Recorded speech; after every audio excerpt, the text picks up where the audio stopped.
أعوذ بالله من الشيطان الرجيم. بسم الله الرحمن الرحيم. الذين استجابوا لله والرسول من بعد ما أصابهم القرح للذين أحسنوا منهم واتقوا أجر عظيم. الذين قال لهم الناس إن الناس قد جمعوا لكم فاخشوهم فزادهم إيمانا وقالوا حسبنا الله ونعم الوكيل. فانقلبوا بنعمة من الله وفضل لم يمسسهم سوء واتبعوا رضوان الله والله ذو فضل عظيم. إنما ذلكم الشيطان يخوف أولياءه فلا تخافوهم وخافون إن كنتم مؤمنين.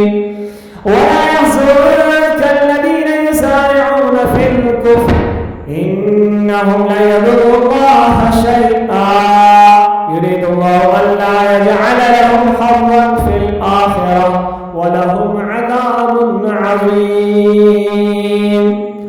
إن الذين اشتروا الكفر بالإيمان لن يضروا الله شيئا ولهم عذاب أليم. ولا يحسبن الذين كفروا أنما نملي لهم خير لأنفسهم إنما نملي لهم ليزدادوا إثما ولهم عذاب مهين.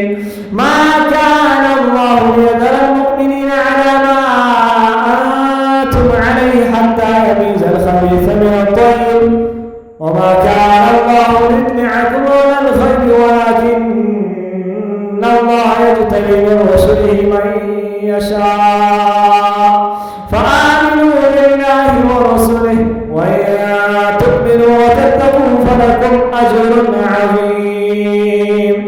ولا يحسبن الذين يبخلون بما آتاهم الله من فضله هو خيرا لهم بل هو شر لهم سيطوقون ما بخلوا به يوم القيامة ولله ميراث السماوات والأرض والله بما تعملون خبير. صدق الله العظيم.